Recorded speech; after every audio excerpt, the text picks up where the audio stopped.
Let me introduce you first, Nathasha Terinova. Let me see if Nathasha is ready to come on stage. Hello. Hi, Wouter. Natasha is very ready to come on stage. I'm wondering if my panel is here. Yeah, I see already Danny waiting, so he is here. Who else do you have on the panel? Oh, we've got a wonderful panel today. I'm super excited to moderate this. We've got Brad Spindler from Schneider Electric. We've got Tom Selva from SmartPoint, and we also have Karen Barnes from FIMA. I see already Karen also online. So you are amazing in creating these panels. I know, this is what we do at Reach UK. My day-to-day job is bridge the gap between the traditional real estate industry and technology. So I'm super excited to do something like that. And it's going to be such an interesting conversation. I'm very close to heart as well. So I hope that we'll have enough audience. And I'd like to encourage audience actually to ask questions.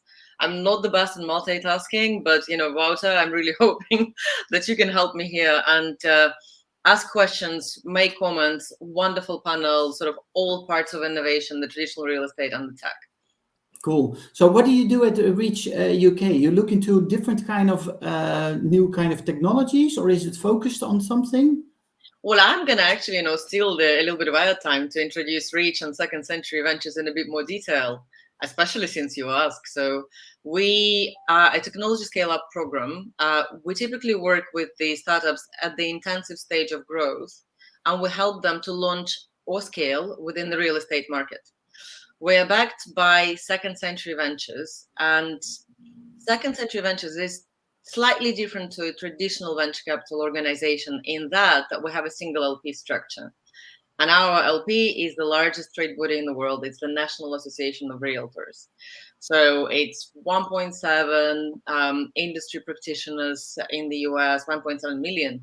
It's a 5 billion brand. So that definitely the organization that does not need any introduction in the US.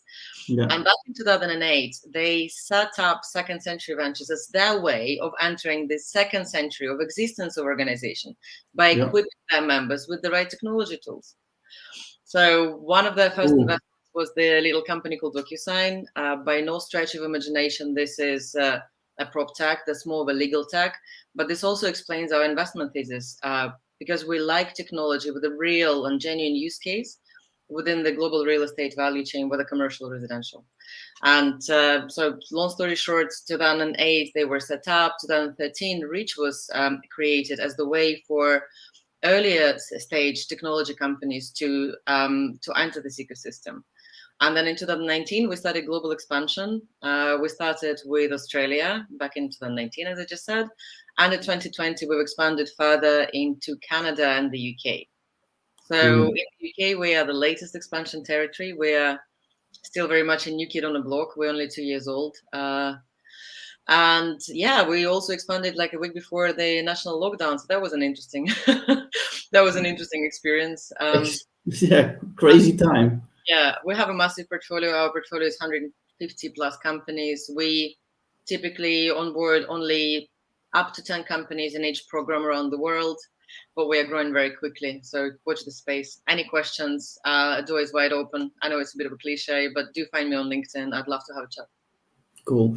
Well, I'm going to invite your panel on stage, and I wish you good luck with Danny, Karen, and Brent. I see already online. So here they come.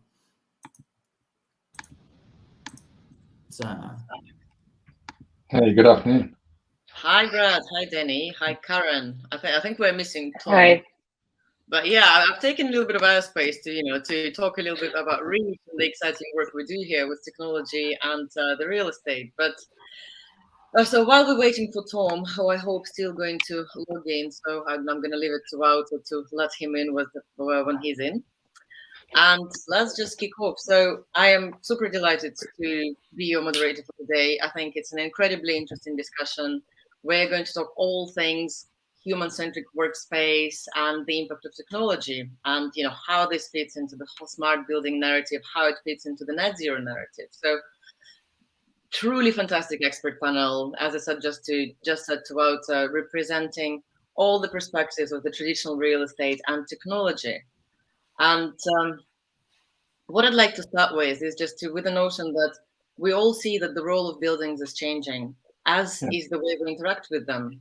We can see that digital technology has been revolutionizing the built environment for some time, just as it has been appending so many aspects of the human experience over the last several decades. We can see that technology can help us create more controllable, better monitored, and increasingly responsive buildings that are delivering better user experience and operating more efficiently. We're also witnessing the transition in how the value of real estate is defined. We can see the transition from solely in financial terms to that now it includes other driving factors like well-being, environmental performance, and social value. And we're also reimagining the whole attitude to the way we operate buildings. And critically, what data we collect to demonstrate and measure performance to adopt a more human-centric approach. Yeah. Buildings and urban environment need to adapt to become more sustainable, more customer-centric, and more people-centric. And critically, we must be able to measure performance by becoming more data-centric. By no means, this is a small task. So I am so looking forward for the panel to share their experience and insights on how the industry is redefining the old models to remain relevant and continue to add value to our economy and society. How do you guys see technology aiding this process, especially when it comes to workplace? We will also find out what technologies can help compliance, cost, and function to remain critical, but also how other factors of equal importance, such as environmental performance, well-being, and the experience, how are they being considered, integrated, and measured? So without further ado, please let me introduce the panel. So we have Brad Spindler today with us, who is a Senior Director of Digital Solutions at Schneider Electric, who is the leader of smart building services, and with their solutions in 40% of the buildings around the world. I'm really looking forward to Brad's perspective on the subject. Very glad to be here. Thank you, Brad. I'm also super excited to introduce Danny Hall, who is the Head of Engineering of Crown Estates. And for our international audiences, the Crown Estates is the business with a diverse portfolio that stretches across the country, and it includes London's best places to work, shop, and experience retail and leisure. Welcome, Danny. Hi, Natasha. Hi, everybody. Hi. And we also have Karen Burns. She is a co-founder of Fimer. I'm super excited about the tech Fimer provides because they allow to turn any existing infrastructure, any video existing infrastructure into a data collection and analysis tools. We're unfortunately still missing Tom. I can't see him on the stage, but we're going to kick off without him. So guys, let's start this discussion with the first sort of softball questions. So I'd like to hear your experience with smart building technology. What does it help achieve? And does it work to the original expectations? So Brad, perhaps we can, and here's Tom, and Perfect time. winding back 3 seconds. Tom, welcome. You last but not least, Tom Selva, co-founder of SmartPoint, the smart concierge solution that helps make spaces greener and smarter. So Tom, I've already done my awesome intro, which you've missed, and I've already in the first softball question. And we're starting with Brad. And the question is, we're sharing experiences with smart building technology, what it helps achieve, and does it work to original expectations? So over to you, Brad. Yeah, I think it's a really interesting question because often what we expect to see from something is not what gets delivered. So, we have a great example of one of our large headquarter buildings against design when it was first commissioned. We've now worked with it, applying smart technologies to reduce our energy consumption by 70% from the original design. So I think our starting position and where we end up are quite different quite often. For us, we think about things in terms of, we think about it like an iron triangle, which is really your operational infrastructure, the business demands, and the people within the space. So how we're trying to apply technology is to make sure that you get business benefit, things like return on investment, greater responsible use of what you have within the constraints of the space we're working on, while at the same time delivering a great experience for people. So if we think of that iron triangle of something that we have to deliver in all three spaces, it helps us to really think about how we're applying technology. And at the beginning point, I think where we are now, we have a much better understanding of what that means than we did potentially 5 years ago.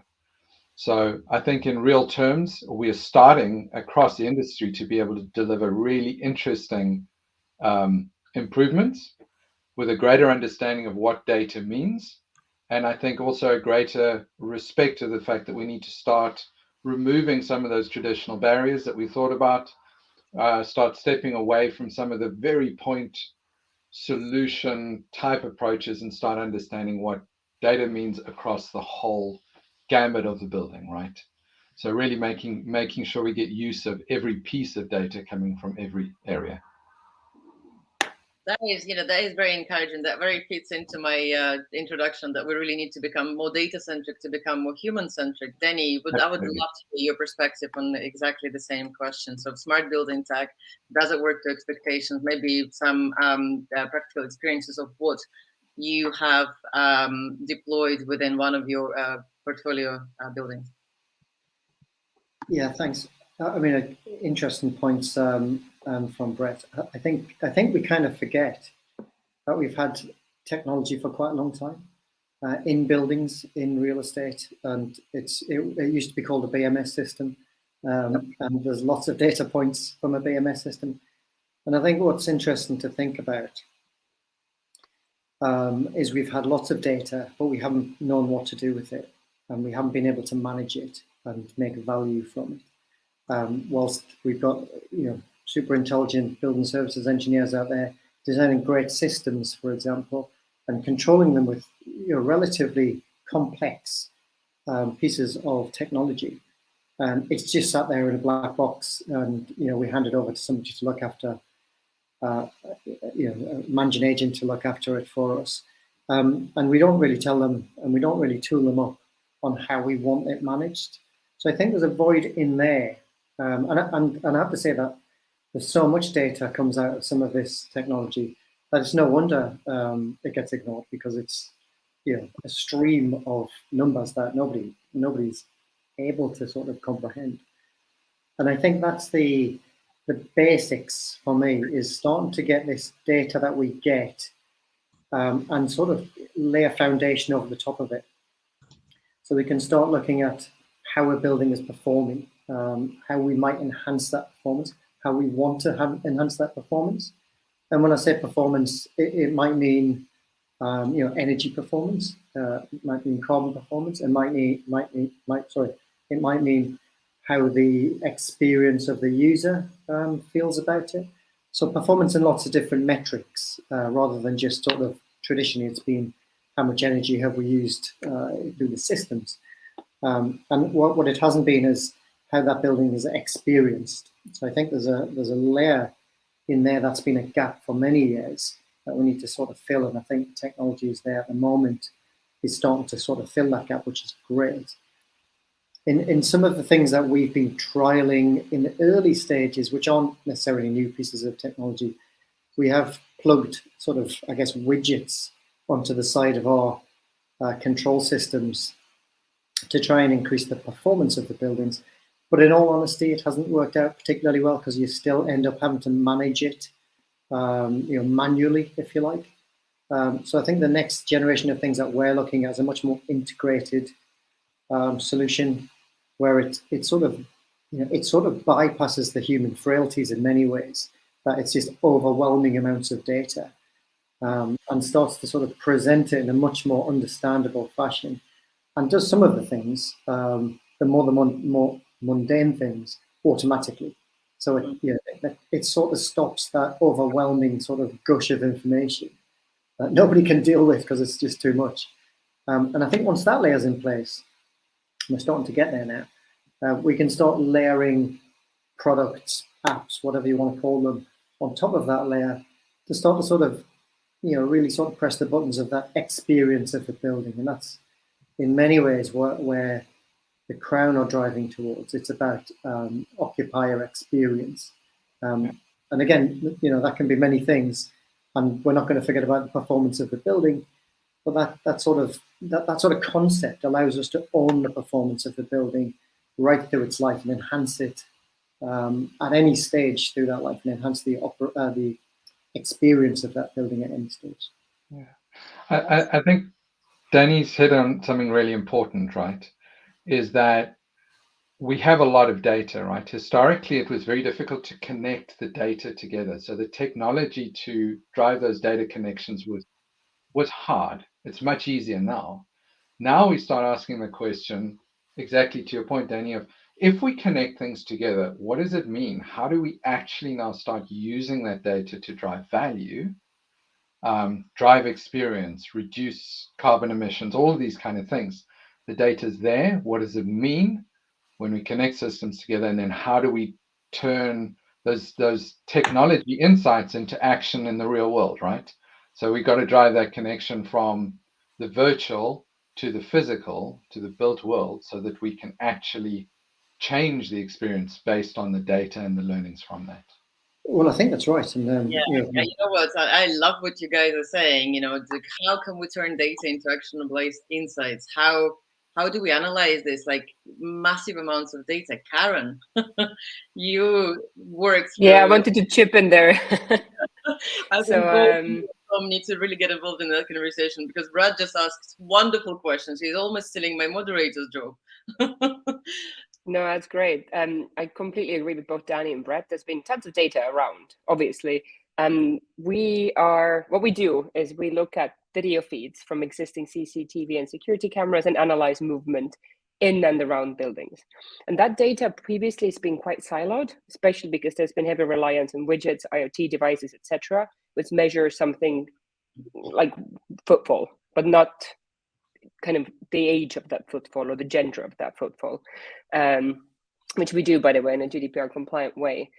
We are still, in many cases, seeing that clients don't really know what to do with the data.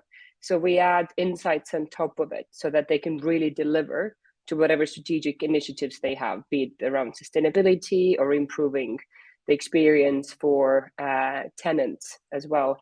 So we don't really work with a single kind of business buildings, but we work with business hubs and kind of multi-use business districts, basically, looking both inside and outside the buildings. So what happens on a regular July? What happens on a regular weekend?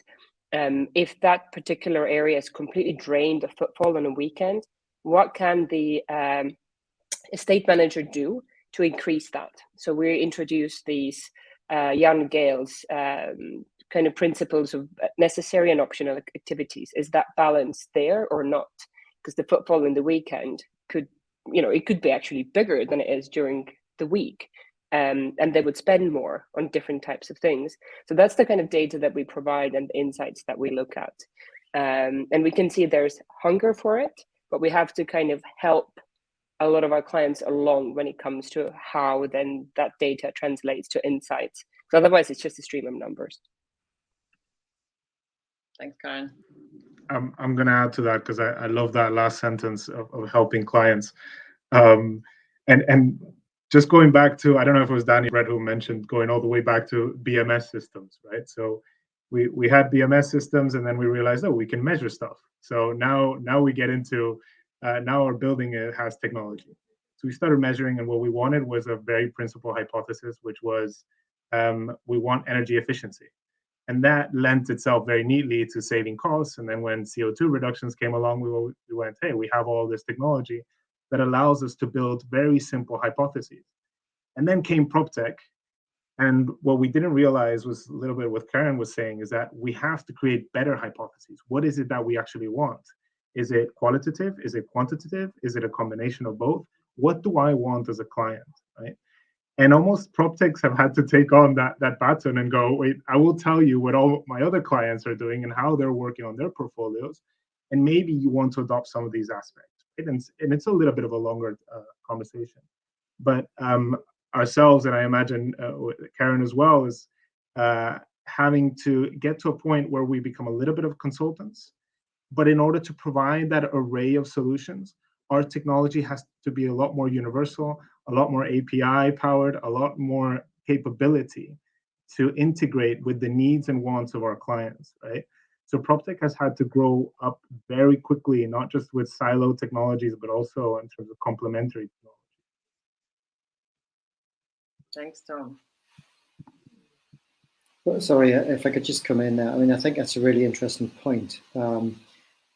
I would say we're only just learning about how to approach this sort of stuff, and I think Tom is a good point that we've lent on people to give us some ideas as clients, but I think the client group is quite the landlord group is an astute group when it comes to business, and I think we've developed a little bit since then, and I think what we are how we're approaching it now is very much sort of user journey, and there's lots of users and lots of journeys, and I think getting feedback, constant feedback from the occupiers, the users, the retailers, everybody that's involved, even the maintenance teams, and developing something. Now we understand what the technology can do.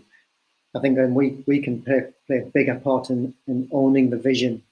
If it's a building by building, it's slightly different. But when we've got a lot of buildings in a small space and a lot of footfall, we can really start to use the technology to integrate more than one type of user. And I think in the next couple of years we'll see a big sort of leap in what we get out of these sort of systems. Yeah, it's very interesting, Danny. Actually, one of the questions I had for you, with such a diverse portfolio of the Crown estates, what's the top of mind? Sort of, especially when it comes to making your building smarter? Is it like a one sort of overarching vision, or is it very different depending on the purpose of the building? Well, I think the way that we're approaching it is a very sort of foundational way. That it's a big build, so it's a big investment, I suppose. And what the strategy is, a little bit like I was talking about earlier, to put this kind of overlay on traditional technology, which kind of creates a platform. That platform, in its basic sense, should be able to deal with any building type, and then you sort of tune it. Like a sort of graphic equalizer. You tune it to pick up the building use, the building type, if you like, office, retail, residential, and then within that you can tune it a little bit more depending on what the offer is within the building. Different commercial buildings, for example, have different offers within them, whether they have an amenity space, room bookings, and that sort of thing. Mm-hmm. So I think it's really building from the bottom up and creating a foundation which you can flex. It's got to be sort of flexible. So that's the starting point for us. I think one of the things, just to add to that, is we're starting to look at how you connect your operating technologies to your business systems. So we start thinking in terms of, we use a simple example, right? The planned user space, the actual user space, the service of the space, and then the air quality response to that usage, right? So if you start looking at all of those different aspects, and all served by different types of technologies, you can start making better decisions about, how we drive air quality, or whether we drive people to different areas in the building for improved usage or improved experience.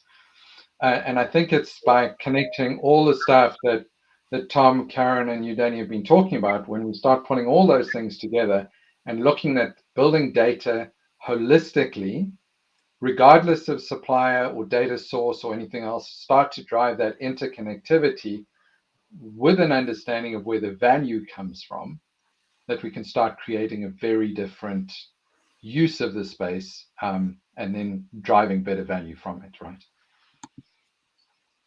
Yeah, I absolutely love it. So if I ask you a very sort of generic question, so what do you think is the biggest blockers currently to creating this, human-centric, buildings, human-centric spaces? Is it the lack of understanding? Is it the complexity of data? Sort of where we are at the moment? I mean, anyone can pick it up. I'm not going to pick on you. I would say, new things are difficult to adopt, and with an operation like ours, it's quite a big organization, quite well schooled, but actually all of this is very new, very scary, and there's only certain people who can actually really explain it well. And I think that's a big blocker. Cost is always something that you've got to get over, and I think more so value. I think it's only recently where we've been able to sort of prove the value of this and really sort of show that it can work on many different levels. Net carbon zero, some of the stuff that Brett's been talking about to enhance the user experience, and it starts to for us as landlords, once it starts to have the capacity to sort of enhance user experience and bring the relationship between customer and landlord closer, then you can start looking at value and talking about value. That is interesting. I'm really actually looking for contrasting opinions here, because I would think that the Schneiders and the SmartPoints and Timers of this world would see the blockers as very different, but maybe I'm entirely wrong. I have something very controversial to add, but Brett, I'll let you go ahead, and then I'll add it after. No, I was going to say, one of the things, thanks, Tom, that for us is a reality is traditional BMS and building technology providers have always been very careful to safeguard their install base, right?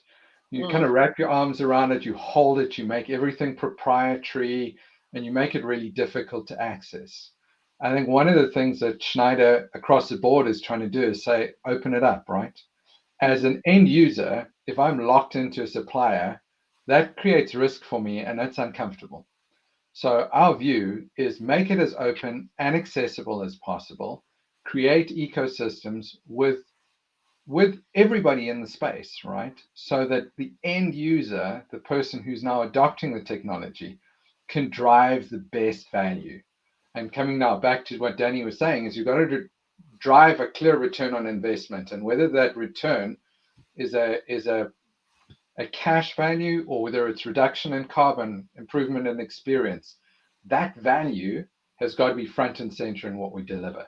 And you can't, I don't believe, and this is a personal view, I don't believe any one vendor can do that for you anymore. I believe that it is a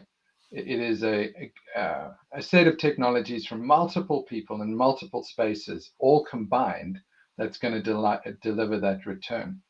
So I don't know if you're going to find vastly contradicting views here, Natasha, but yeah, we think that we've got to be open, you've got to be interoperable, you've got to drive bidirectional communication, and you've got to make sure that you expose the value in the most practical way possible. So, Tom, I'm curious as to your controversial thoughts here. Tom has promised controversial opinions. I'll start by agreeing with you, Brett, and I think at least I'll ease into the controversial part. So I think to everyone's benefit, for those that don't know SmartPoint, we essentially created the first universal delivery system, right? So you could put a SmartPoint in your building, and then you could receive any package from any e-commerce via any courier, right? We made zero revenue for the first 3 years as a result because we weren't monetizing that area, but we got huge adoption, right? So every user just went, I can receive from Deliveroo as well as receive from Amazon, and the building is providing value for me by having a system that is universally capable of receiving. So and the key there is that we got very quick adoption of users, right? And then so this is the controversial part.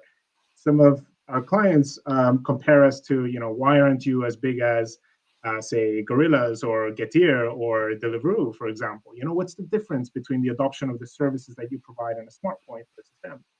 I think something critical is they spend half their budget on marketing B2C user. And we're in buildings with our clients, and there is an amount of adoption you can get in marketing to that user. But you're obviously going through all of the channels that you need to go through, or whether a property owner or an incumbent, or perhaps a series of different tenants inside a building, right? And And there's very much a particular vision that we as PropTechs need to be respectful of, which is what is the vision that that property is trying to deliver to their users, to their tenants, who are they trying to attract? And you as a technology, you come behind, right? You're sort of a couple of pegs behind that. And what we've learned to do, and I like the comment about the being complementary, is that we're all trying to work together towards something, which is either reduce CO2 emissions, or we're trying to make a smarter building, or we're trying to improve flows, as Karen was alluding to. But as long as we're all talking to each other and we're trying to achieve the same things under the premise that we can all share those users, right? They belong to everyone, then that's fine. And it's taken us quite a while to accept, oh, these are the conversations we have to have at the beginning to get quicker to these results. Absolutely. Yeah, I'd actually think that, I want to give you a layer of data, and Karen, I actually want to integrate you in the conversation as well. So do you see, we're talking about human-centric buildings, be it more data-centric to become more human-centric. And obviously, with all of the parcel delivery, you'd be sitting on a wealth of interesting data as well as Karen. So guys, to the tech component of this panel, the tech startup component, do you see the shift in the vision of your clients? Do you is it sort of like is it almost all the same, or do you see different things tried to achieve by different customers? Tom and Karen, if you can take this one, please. That'll be really interesting to find out. Yeah, I was going to also kind of tag on to the previous question that we've seen the size, basically the pace of adoption has depended for us on the size of the client. So these kind of mixed-use business parks, which have maybe 1 or 2 retail outlets, lots of cafes, 4, 5, 6 office buildings. Usually they'll have some sort of a relatively large transportation hub as well. Their management team is relatively thin. So it's a handful of people, 3, 4, maybe 5 people that we interact with. Really easy to adopt. We are 112 times cheaper than the current solution out there. So rather than only monitor peak times or weekends or do surveys, you can kind of plug FIMA in and forget it. And there's continuous data at unprecedentedly low cost. And then they start iterating on their kind of environment, again, based on human-centric design. So we tested throughout COVID with outdoor pop-ups. So what's the uptake on outdoor pop-ups in terms of new street furniture, gyms, putting in electric scooter stations, parking stations, increasing the number of showers in buildings. And then we kind of continuously monitor, did it have an effect or not? We've also worked with London's Queen Elizabeth Olympic Park since April last year. And some of the data out of there is amazing. Some of the assumptions we confirm, some we completely overrule because we can actually show the data. And then, because there are, those larger places need to see the proof before they kind of convert. Smaller entities are much quicker to really quickly adopt and start iterating around what works and what doesn't, because we could basically allow that to happen. In retail, we've seen a different trend. So larger brands have been much quicker to adopt AI type solutions. And then we've seen smaller shopping centers here in the Nordics where tenants are driving adoption of FIMA because they want to see the footfall inside the actual mall, not just how many came through the door, which is what's sold to them as the potential footfall that you can sell to. Because obviously different types of demographics end up in different parts of the space. And something we also do, which Danny mentioned, tech can be scary. AI is especially scary. And it's even super duper scary when it's on a camera.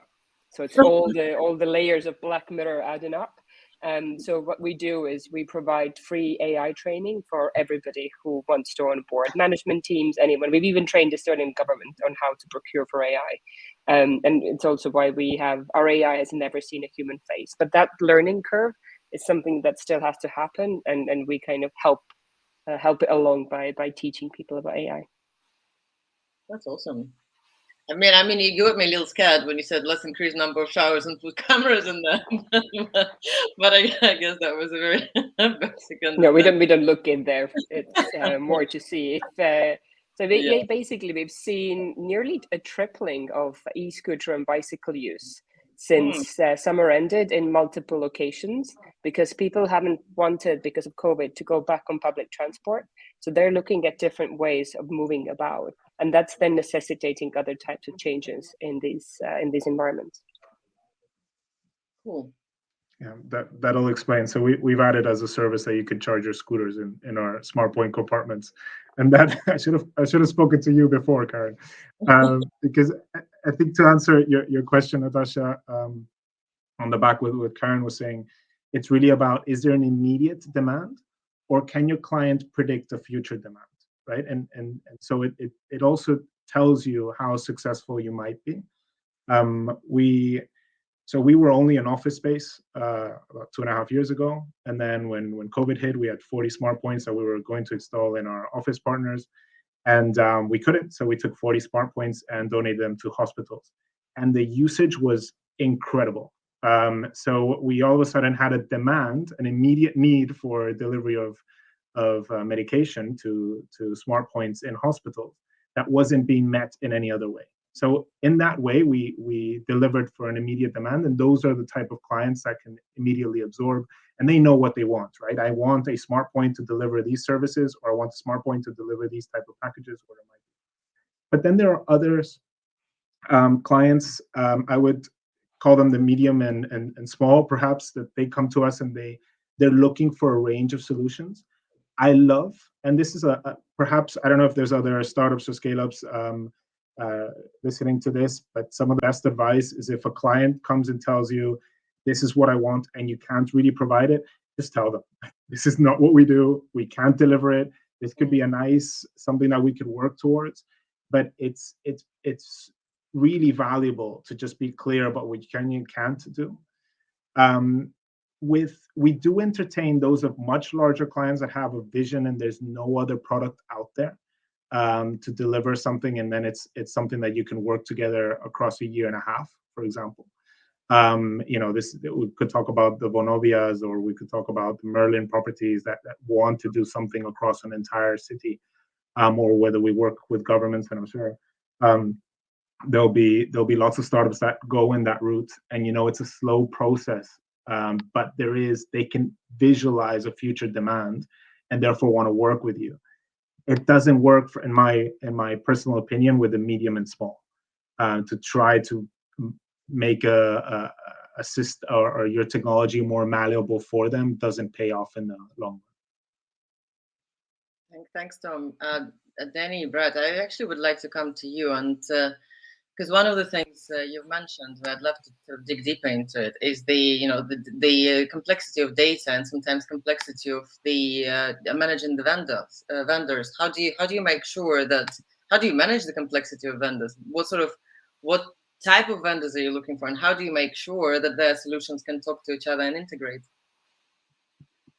Well, I mean, I'm not an expert on integration, so I might leave that one to Brett. But I mean, I think, again, I'd go back to something I said earlier, which is our sort of mantra about owning the vision and owning the performance, and trying to work with our customers on what they want to get out of it and what we can offer them.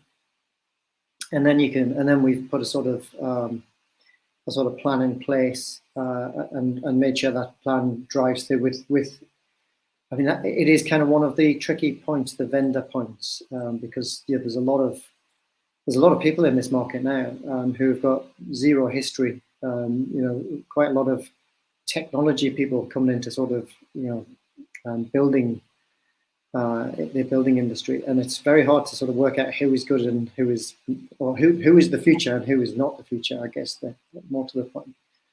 So I mean, it's difficult for a company like ours to really back a small player with a big ambition. We can certainly help support young players helping with our vision, but really I think we need a pretty stable base.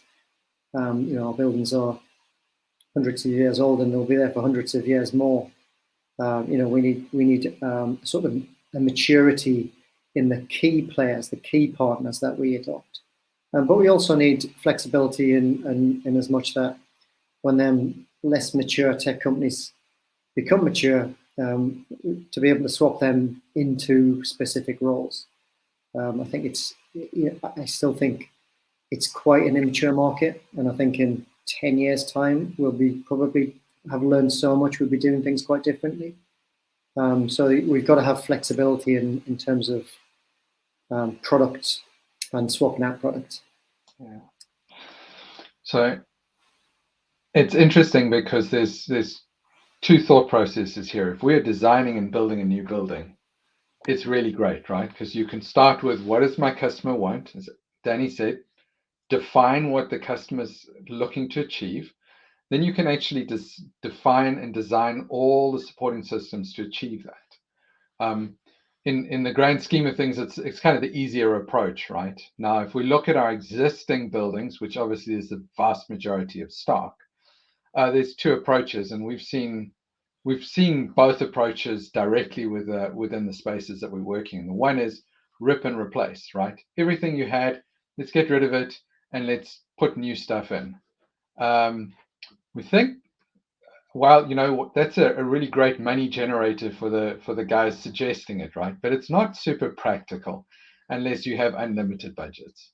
And even then, it's not always the right answer.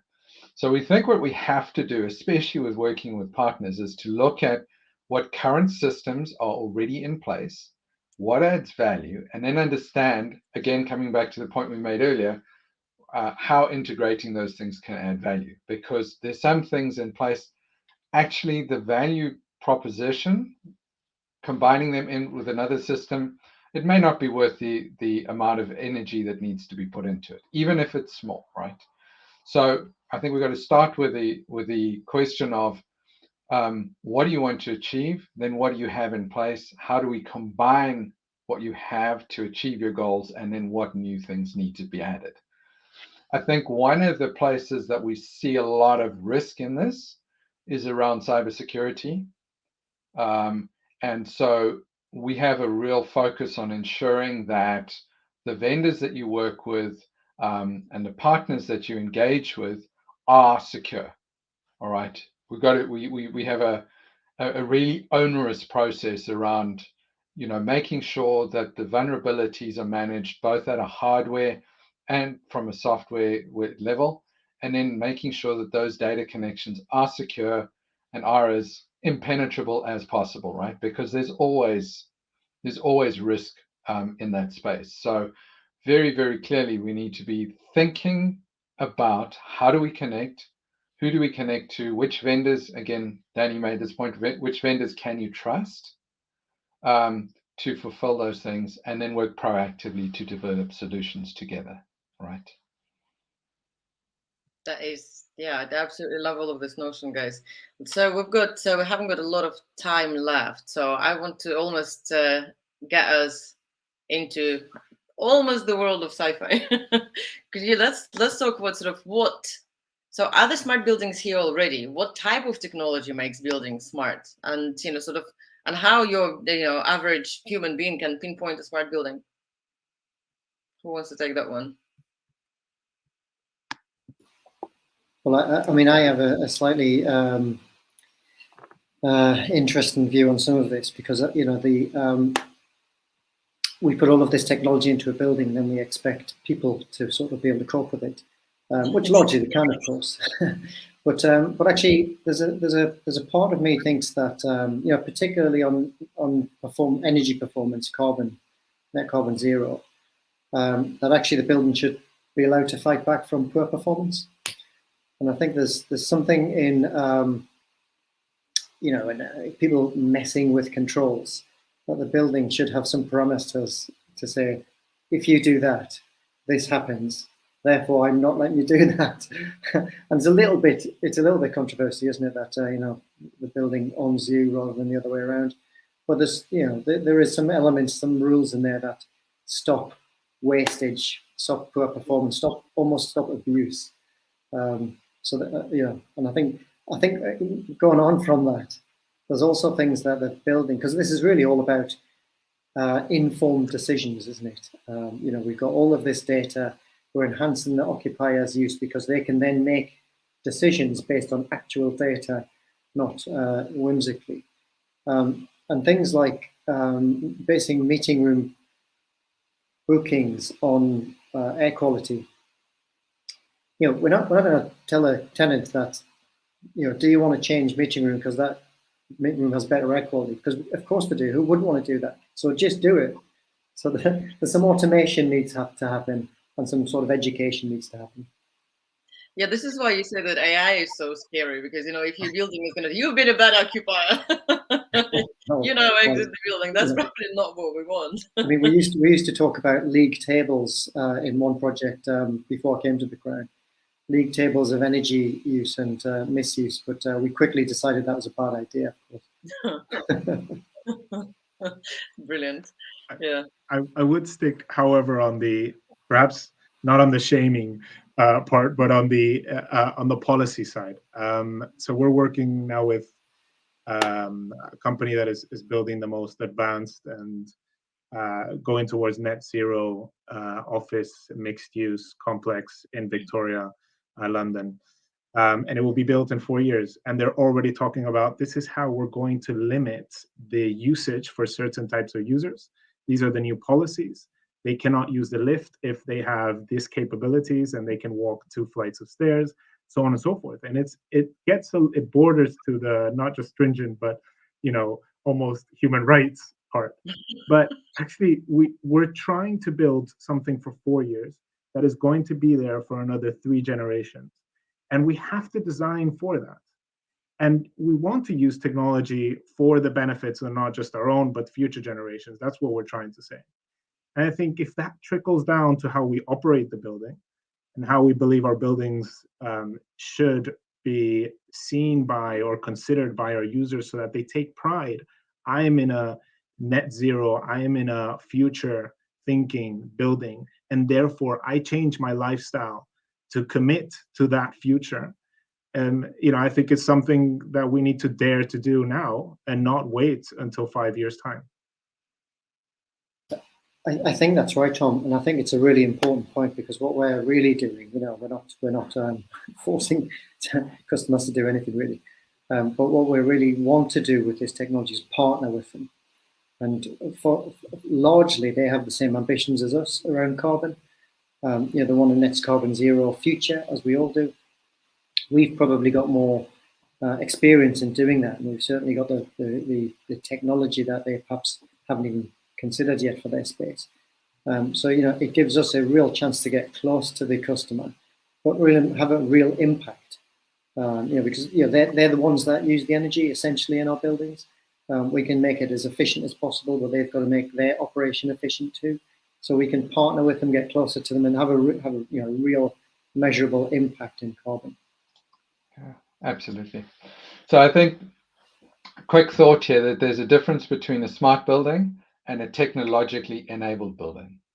All right. So just having the technology in place is not enough. We need to do stuff with it, right?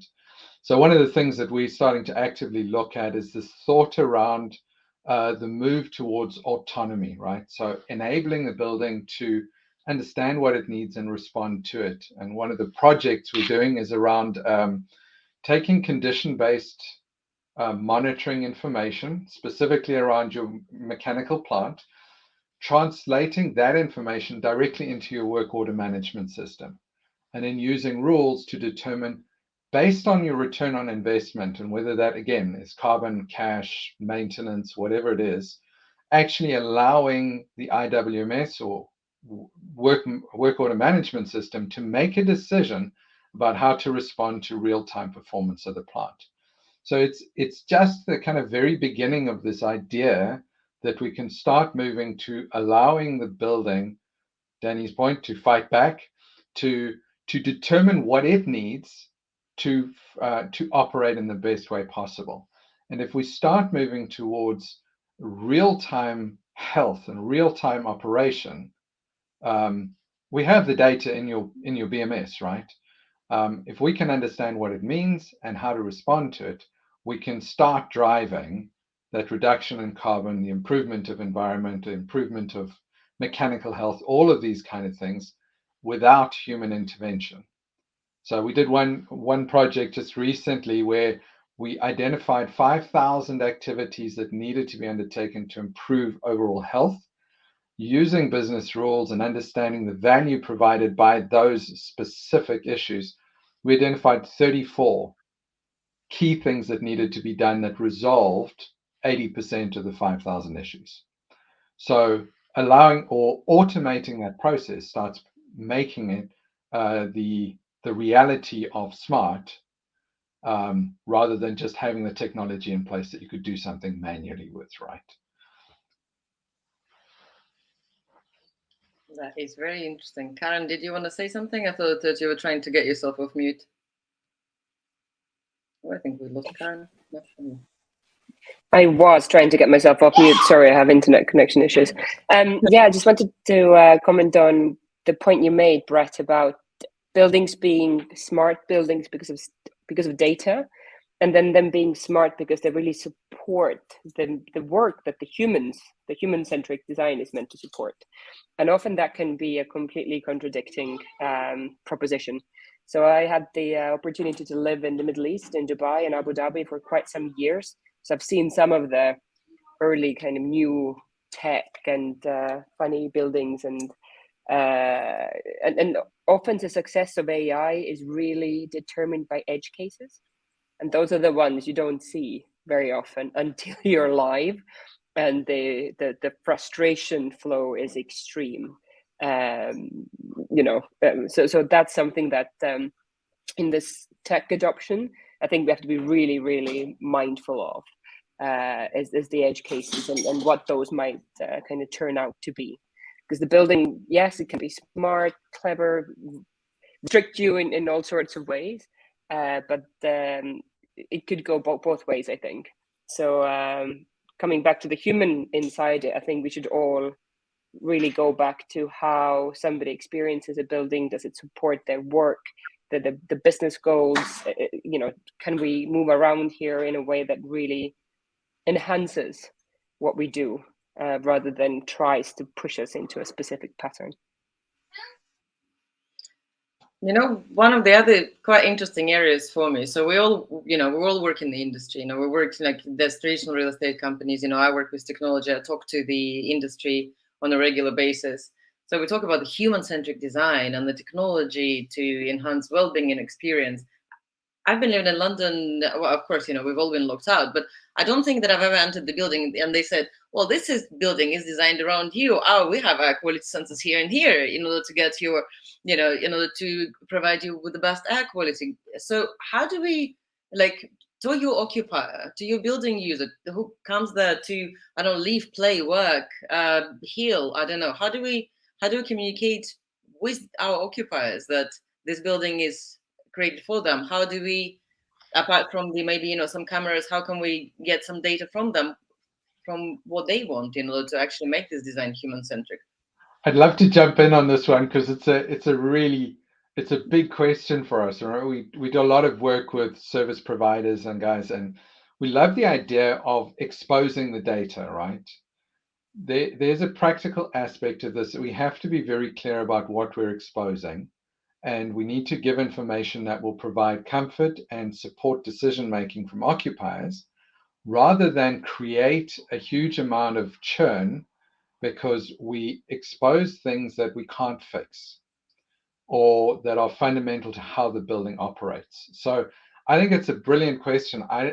It's one of these things that really needs careful consideration, because I can show air quality for a room, right? No problem. But if the physical HVAC system is not designed so that I can change the air quality in the room, do I want to show that? If it shows a negative air quality, I'm going to get people asking me to fix it. But if it's constructed in a way that I'm physically not able to fix it, is that the most intelligent thing to do? So I think we've got to ask the question about what we should be exposing, how it's beneficial to people, and how that then interacts with the physical constraints inside the building. So we make things better, not more challenging. I think there's also something around how technology enhances the day-to-day experience of not just the building, but of being part of the ecosystem, if you like. And some of the things that we're experimenting with at the moment is sort of onboarding type stuff. So using that base platform that I spoke about earlier to start promoting the building at the very early stages, helping new customers onboard into the building through the same platform, and maybe even start to think about their rent being paid and monitored and displayed through that platform. The entry to the building, same platform. And again, you just sort of play with that graphic equalizer to get to refine the experience, which is their kind of company journey through the ecosystem. And maybe, I don't know, but maybe you start eventually to show an individual impact on the building. And if people are, there's plenty of sort of fitness apps, for example, that sort of monitor steps. You can start with like really advanced green leases, starting to link perhaps even rent or service charge to individual activities in the building. But you always do it through the same app, so you get this kind of this interface, this app, dashboard, whatever it might be. It's always the same thing, and it's basically the building. It's your sort of digital portal into the building, and you become almost like, I guess, you're not leasing a building, you're leasing a digital experience that just happens to have a building wrapped around it. And that's kind of what some of the things that we're exploring at the moment. I love that. I think that is truly inspirational. Like, I really like whenever I think about smart buildings, we don't just talk about these isolated buildings all around the world. It's the buildings, how we get to them, what we do in them. You can't really look at this in isolation from smart building to smart space. So linking the way sort of you can offer the lease based on the individual activity or something like that is a super interesting idea. I would love to find out how that goes for you guys. I just wanted to comment on it as well. So Estonian government, which has been pioneering e-services for decades now, actually, has now designed them around life events. So I really like the way Danny said the type of kind of thing you're going to do in that building. Is it work? Is it to clean? Is it to service it? Is it to carry out maintenance? Is it to do an emergency check? So that kind of will shape your journey there. So yeah, just right now here, for example, when I gave birth to the 4-year-old next to me, all I had to do was log on to the government portal, and I was told, "You've had a baby." Like, yeah, I have. Do you want to name it? Like, yeah, I would.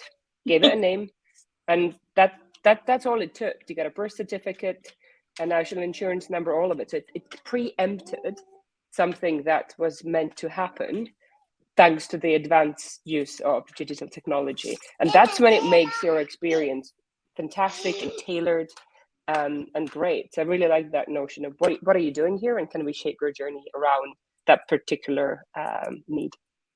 Awesome. I love that we've got a positive out of the administrative part of children, which is a fantastic success story. So, Karen, we'll ask you for details on how that works. I just wanted to add something about there's clients that put a big screen and they showcase at the entrance how many CO2 emissions, how great the building is doing.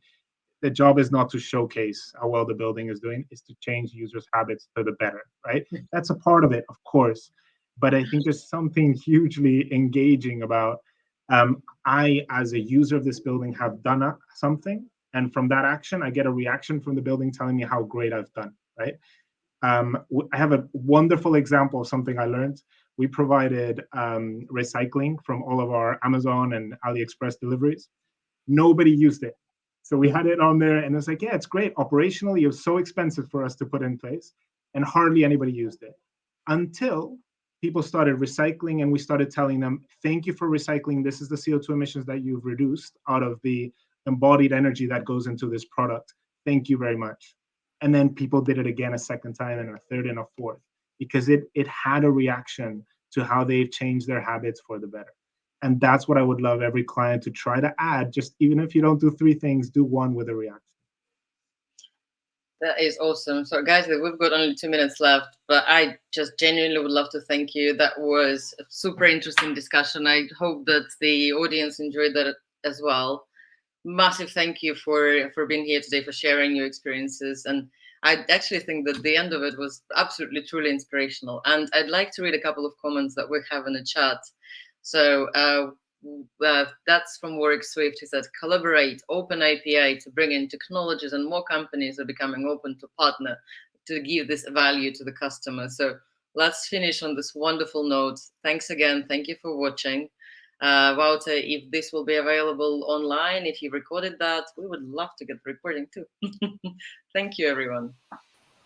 Yes, it is for sure recorded. So it will be online on YouTube pretty soon, and I will send you all the link to watch this amazing discussion again and again and again and again, because I think it was very valuable. Thank you very much. Thank you. Thank you. Bye, everyone. Thank you, everyone. Have a great day, all. Thank you, Natasha, for again an amazing panel. Speak to you soon. Thanks, soon.